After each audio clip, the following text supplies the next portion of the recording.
அஸ்ஸலாமு அலைக்கும் ஃப்ரெண்ட்ஸ், எல்லாம் எப்படி இருக்கிறீங்க? நான் ரொம்ப நல்லா இருக்கேன். நீங்களும் அதே மாதிரி ரொம்ப சந்தோஷமாகவும் நிம்மதியாக இருக்கணும்னு சொல்லி நான் எப்பயுமே நினப்பேன். இன்றைக்கி காலையில் பார்த்தீங்கன்னா 9 மணிக்கு கஸ்டமர் ஃபோன் பண்ணிட்டாங்க. வியூ பாயிண்ட்ஸு சைட் விசிட் பார்க்க போகலான்ட்டு. அதனால் டக்குன்னு போய் ஒரு 4 இட்லி சாப்பிட்டு அங்கேருந்து மூணார்லேருந்து தேக்கடி போகிற ரோட்டில் இருக்கிற எல்லா இடமும் water falls, view points, gardens, rose gardens இதெல்லாம் பார்க்கலான்னு சொல்லி புறப்பட்டாங்க. நாங்கள் வந்ததில் ஃபஸ்ட்டு இடம் பார்த்திங்கன்னா இந்த வியூ பாயிண்ட் தான். இது மூணார்லேருந்து கரெக்டாக ஒரு 7 கிலோமீட்டர் தூரத்தில் இருக்குது. இந்த இடம் ரொம்ப அழகாக இருந்துச்சு. நீங்கள் மாட்டுப்பட்டி டேம் போகிற ரோட்டில் இருக்கிற வியூ பாயிண்ட்ஸோட இந்த இடங்கள்லாம் ரொம்ப அழகாக, ரொம்ப ரம்மியமாக பார்க்குறதுக்கு அவ்வளோ ஒரு தெளிவாகவும் இயற்கையின் அரணாக விளங்கிக்கிட்டு இருக்குது மூணாறு. இந்த இடத்துல பார்த்திங்கன்னா பப்ளிக்கெலாம் உள்ளே நின்று ஃபோட்டோ எடுத்துக்கலாம். அதுக்கு பார்த்திங்கன்னா ஜஸ்ட்டு ஒரு 60 ருபீஸ் தான் பே பண்ணுற மாதிரி இருக்கும். இங்கே ஃபாரினர்ஸு நிறைய பேர் நான் பார்த்தேன்.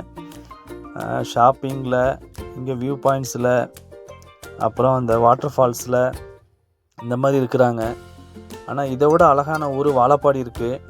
அங்கேயும் ஒரு டேம் இருக்குது, அங்கேயும் வியூ பாயிண்ட்ஸ் இருக்குது, அங்கேயும் நல்ல கிளைமேட் இருக்குது. அங்கே ரொம்ப ரொம்ப நல்ல மக்களும் இருக்காங்க. ஆனால் அங்கே யாரும் இந்த மாதிரி ஃபாரினர்ஸ் வரதில்லை.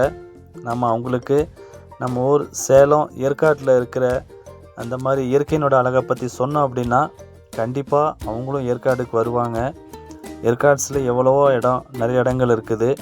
இதை நாங்கள் பார்த்து முடித்தோடனே ஃப்ரெண்ட்ஸ் ரொம்ப பசி எடுத்துக்கிச்சு. பக்கத்தில் இருக்க ஹோட்டலுக்கு போனோம். ஒரு 3 பரோட்டா, ஒரு முட்டைக்கறி வாங்கினேன். ரொம்ப நல்லா இருந்துச்சு. சாப்பிட்டு விட்டு சிறிது நேரத்துலேயே பார்த்திங்கன்னா மறுபடியும் ஸ்நாக்ஸ் சாப்பிட்டோம். அந்த ஸ்நாக்ஸ் சாப்பிட்ட கடைக்கு பக்கத்துலேயே ஒரு லேக் வியூ பாயிண்ட் இருக்குது. இது மிகப்பெரிய லேக் வியூ பாயிண்ட்டுங்க. ரொம்ப அழகாக இருந்துச்சு.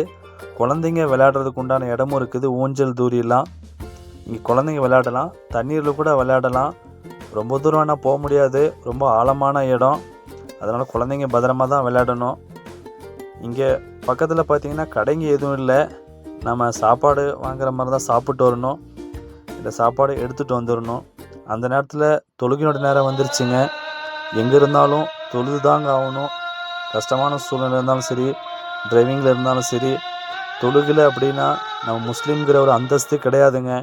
தொழுகை தான் இஸ்லாத்தினுடைய தூண், தொழுகை தான் சொர்க்கத்தின் சாவி, ஒரு முஸ்லீமுடைய அடையாளமே தொழுகை தான் அப்படின்னு முஹம்மது நபி ஸல்லல்லாஹு அலைஹி வஸல்லம் சொல்லியிருக்காங்க. அதனால் எங்கே இருந்தாலும் தொழுகை விடக்கூடாது. நம்ம 5 நேரம் தொழுதாதான் அல்லாஹ் நமக்கு உண்டான அனைத்து நலவுகளையும் இம்மையிலையும் மறுமையிலையும் கொடுப்பான். இன்ஷா அல்லாஹ் அனைத்து சகோதரர்களும் தொழுவதற்கு துவா செய்வோமாக. அஸ்ஸலாமு